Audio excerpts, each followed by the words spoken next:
Now we're going to talk about short form films. This is Vine and Instagram video. So start with Vine. Vine was founded in 2012 and it currently has over 130 million users. It has about 4.5 million unique users a month. I think it's a lot like Twitter in that it was a new thing, people all signed up for it, and then a lot of people just never went back to their profiles or whatever they created.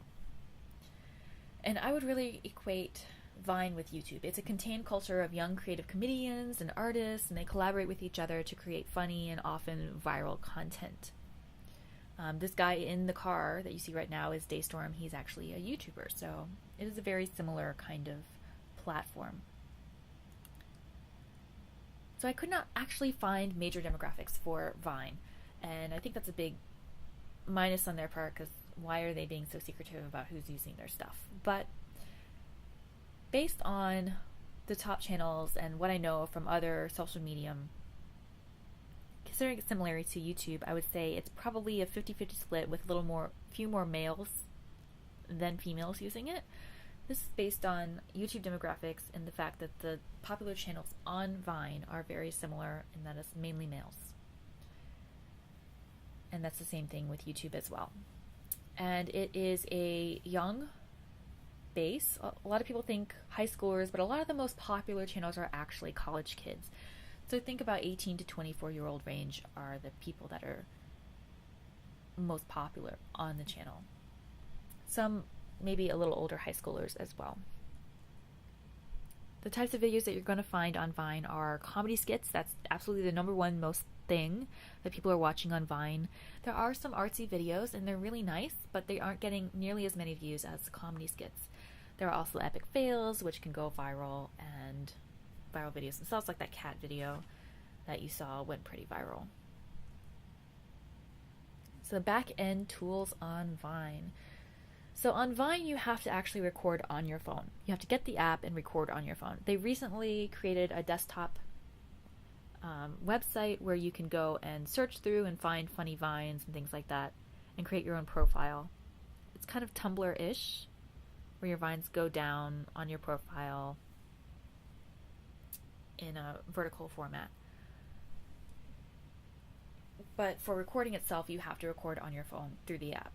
So they recently added a sessions feature, which allows you to start recording up to 10 different vines and then leave them and then come back to finish recording them later, which is really helpful.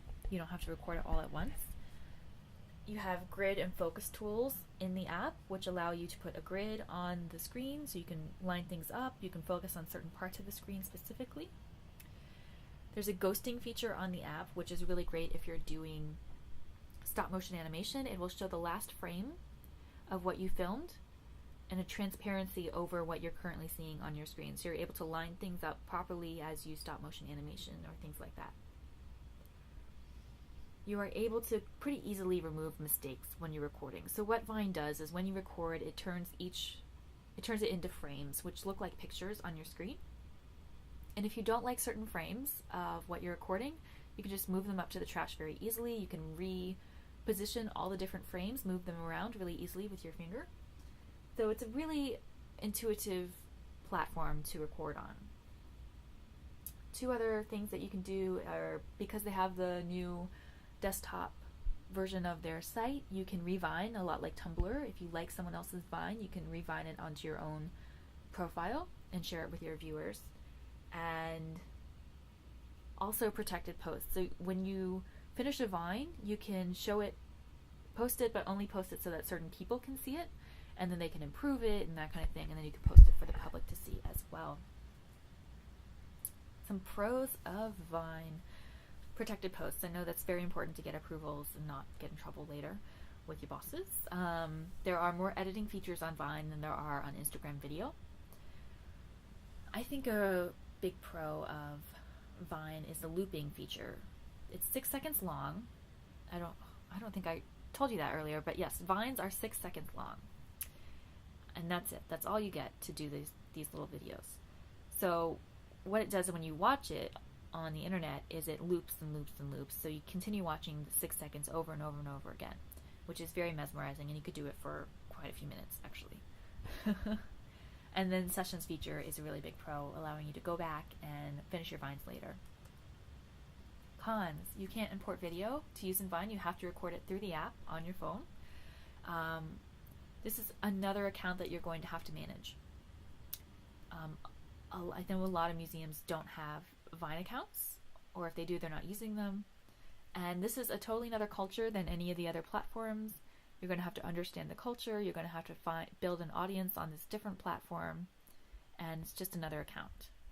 It's a smaller audience than Instagram has, quite a bit smaller, and it's pretty comedy specific. And the videos are shorter, which probably isn't that big of a problem for museums considering how much information we're able to fit into little tiny labels in exhibitions, but it's another thing to think about, shorter videos. On to Instagram video, so the basics of Instagram video. Let's see.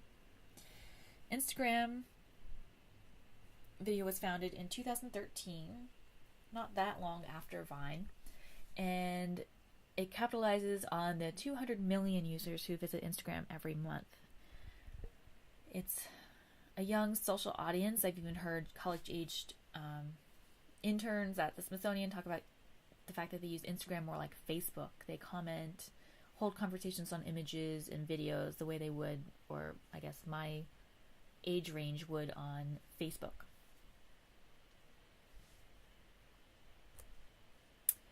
%60 of the users on Instagram are outside the US, so this is another way to get an international audience. It's 37% of 18 to 29-year-olds use Instagram, though it's a really high range of that target audience. Interestingly enough, most Instagram users are female, so that's something to keep in mind if you choose this platform. And I mean, if 200 million users every month, it doesn't clue you in. I mean, 17% of all adult internet users are using Instagram, so this is a really, really big audience. The kinds of videos that you're going to find on Instagram are corporate ads, because a lot of corporations already had really strong Instagram brands by the time they brought out the videos, so now they're creating ads as well. There are artsy videos, which also makes sense considering what Instagram was before they added video. It was all about the artsy photographs and just beautiful scenery and that kind of thing. There are some comedy videos, but it wasn't really a big part of the Instagram culture before, so now it's also not a huge part of the Instagram culture. And vlog type videos are also found on Instagram. The 15 seconds allows you to say a little more than the 6 seconds, and some Instagram accounts were about, this is my life, this is where I am, this is all the places I'm visiting and what I'm eating, so vlogging really fits into that culture as well. Backend tools on Instagram, there aren't that many. You can add filters to your video, you can't edit it, you can't change out anything that you don't like, you can't start it and then go back later.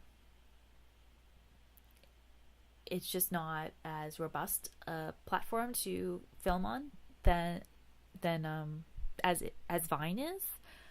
It does allow you to send your videos directly to other people, so you can get approval from them. It's like texting the video to them instead of posting it on Instagram privately. The way Vine is, you're actually posting privately and then getting approval, then you can upload it publicly. This time you're texting it to them and then you can upload it publicly afterwards. But since there's not that many editing features, it doesn't actually matter that much, because you can upload video from other devices. So you can upload a video to your computer, edit it however you want, and then upload it to Instagram from there. So it's not having the editing features is not that big of a deal. There are longer videos. These are 15-second videos as opposed to 6-second videos on Vine. It's a much larger audience, and it's one less account to manage because a lot of museums already have an Instagram account. So it's not that big a deal for them to add videos to that account, just using the video function on Instagram. So that's, I think, a really big pro of Instagram video. Cons: there are fewer editing features, but as I said, probably not a big deal since you can edit it somewhere else and upload it. I do think a con is that the videos don't loop. When you watch them on Instagram video, you do have to press play every time you want to watch it. So there's no like getting sucked into this magical stop motion animation that just seems to go and go and go and that kind of thing. But it's not that big of a con if you think about the bigger picture of things. Okay, so that was Vine and Instagram video. And let me just go back for a sec.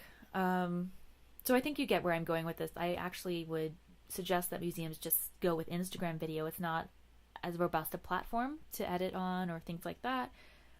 But at the end of the day, if you think about starting another account on a totally different platform that has its own culture that you're going to have to learn and build an audience and that kind of thing, I think in the end, stick with Instagram video. So the other thing that Jesse and I talked about in the presentation is, when do you stream your own video? And Jesse really took this over because this is something that he has to deal with in his job. But basically what he was saying was, if you have a collections management system and you have videos in your collection, that's when you would have your own video hosting streaming platform if you have it in your collections search catalog. And also if you have a subscription wall. So if you have educators signing up to get videos specifically for them, then you might have a video behind a subscription wall where they have to log in and see the videos, and that's when you might want to stream your own video as well. So those are two things there. So that was really the presentation, and then we had lots of questions at the end. It was really a lot of fun. If you have any questions for me, I'm going to put my email in the description below, and you can ask me any questions about YouTube that you would like. I love talking about YouTube to museums. And thank you for watching. Until next year at AAM. Yay!